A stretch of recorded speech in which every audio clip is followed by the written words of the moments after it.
Afternoon, sir.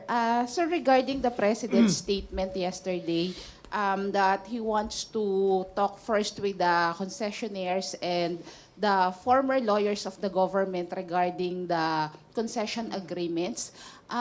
Do we have any schedule already? And if ever, pwede pa ba yun yung mga lawyers ng government before? That was 1997 and 2000 under President Gloria Arroyo. Yung tungkol dun sa I think they're agreement. still around, so I don't think that's a problem.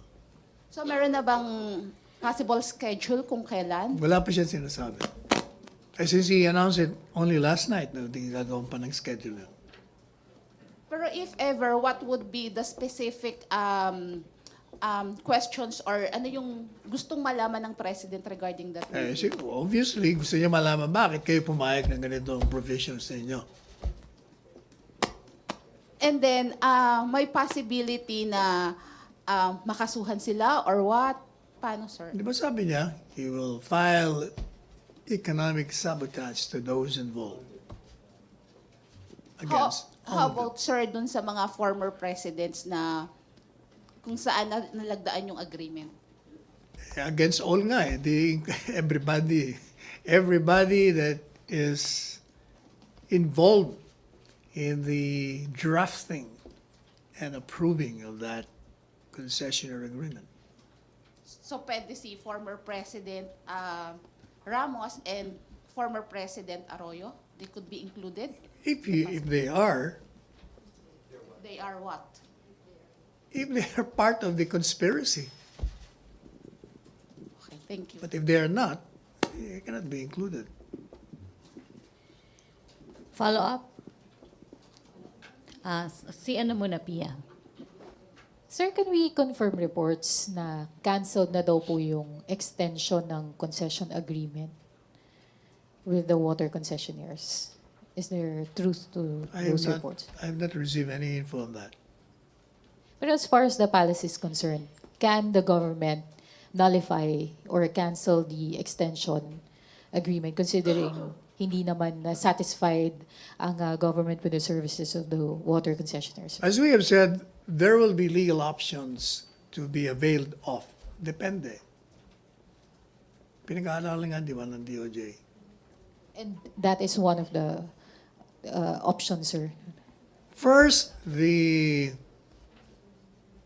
plan is those onerous provisions should be removed. That's one. Number two, with respect to the arbitration award in Singapore, we intend to file an appeal before the Supreme Court of Singapore. Or, if they will enforce it in the Philippines by filing a petition in our lower courts, then we will oppose it. Pero as far as the extension, sir, is concerned, extension till 2037 yata. Wala pa eh. Unang-una, we're against the extension because it has not even expired. Meron na kagad extension. We find that anomalous. So can the government nullify, considering na na-sign na siya, sir, during the middle Now, we have to file a contract? case in court. So the government will file a case in court? That's one of the options being studied by the DOJ. Last time, sir, pero legally speaking, can the government do that? Of Can- course. You can always file rescission if the agreement is contrary to public policy, public interest, public health, public safety. Thank you, sir. Rosalie? Sir, sakaling mapatunayan po na onerous yung pong mga provisions dun sa water concession agreements, sino po ang magte-take over para lang hindi matigil yung serbisyo? Will the government take over or another private concessionaire, sir? Hindi ko pa alam. At kung walang iba, initially the government muna. And most likely after that, there will be biddings for a private company to take over. Do you think, sir, the threat of the president to file economic sabotage against these water distributors will affect future deals?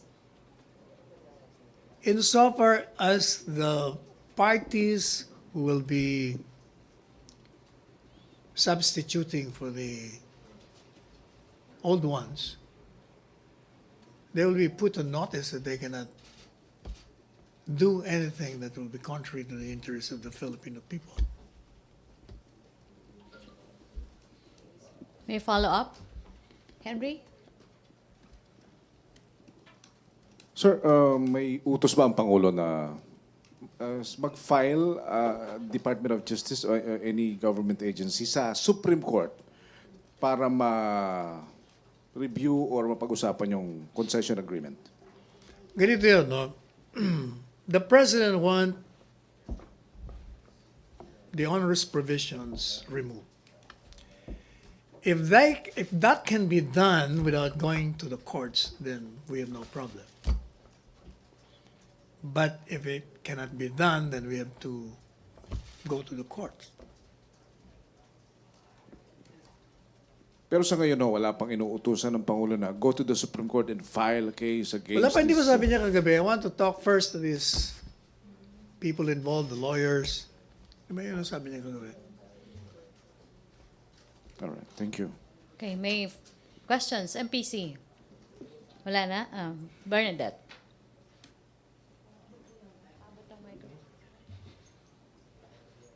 Good afternoon po, spokes, sir.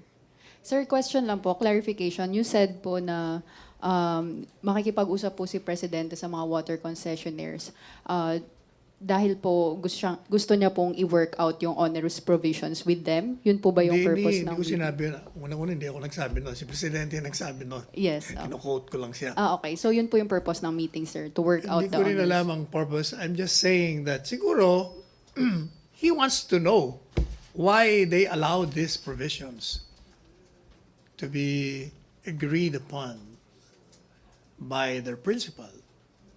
But how do we reconcile yung statements ni President na hindi siya open sa compromise? May initial statement po siya na parang ayaw niya ng compromise, sir. Then later Ibig on, sabihin nung- nun, yung compromise with respect to the onerous provision, hindi siya papayag na nandun pa rin yun, o isa o dalawa nandun. Lahat na onerous ayaw niya. Kailangan matanggal yun. Okay. So sa pakikipag-usap with the water concessionaires, sir, makikipag-compromise ba si President or not? Hindi nga sinabi niya na nga no compromise eh. Okay. Sige. Alam niyo, I think the concessionaires will have to agree. First, kumita na sila ng malaki, several years na, malaki na kinitang matagal na eh. So many years na. So hindi na sila siguro lugi doon.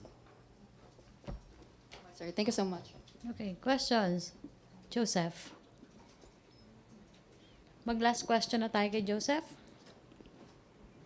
Just so, sir, it comes from you. What are these onerous provisions? One, during the lifetime of the contract, if for any reason that there are business losses, then we will have to pay for their losses.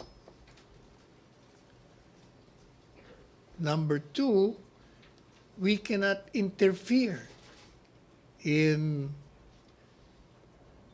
fixing the rates, the water rates. Number three, we find it anomalous that the agreement is being extended even prior to the expiration of the same.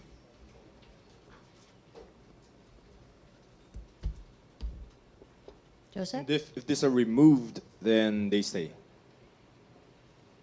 I think so.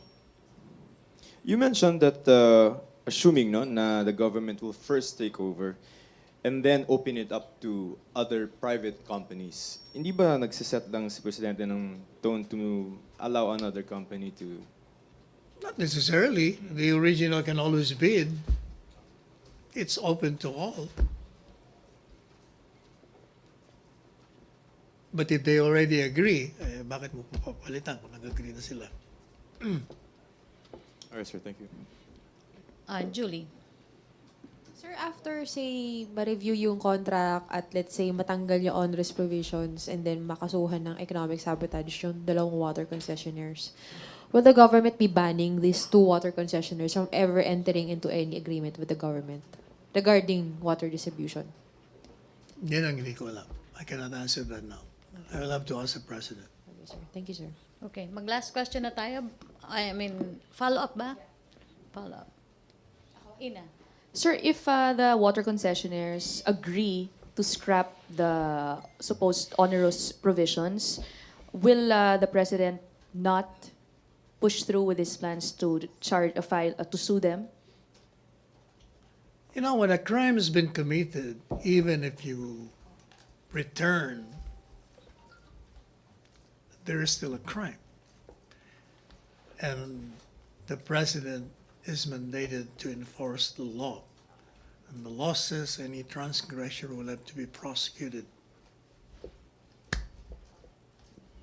Thank you. Okay, last question, Bernadette. Sir, on the 3-day deadline that the President imposed on tax, yung mga hindi po nagbabayad ng tax liabilities na mga POGOs, sir, may update po ba dun, sir? May extension po ba ng deadline or ano na pong bagong statement ni President on the 3-day deadline sa POGOs, sir? Wala pa akong info on that. I'll have to ask him. Okay, sir. Thank you. Okay, sorry. Last question, Joseph. Sir, si Secretary Anyo and also si Defense Secretary Lorenzana have already said na they will not recommend a ceasefire with the Reds. Is that also the President's position not to impose or declare a ceasefire? I will have to ask the President. What the President wants is open the peace talks. But Mr. Sison appears to be not open to it because according to him, if it is done in Manila, they're open to arrest and surveillance. And my take on that is that if you're really sincere, it doesn't matter where the venue is when you hold the talks. Certainly, there will be no arrest.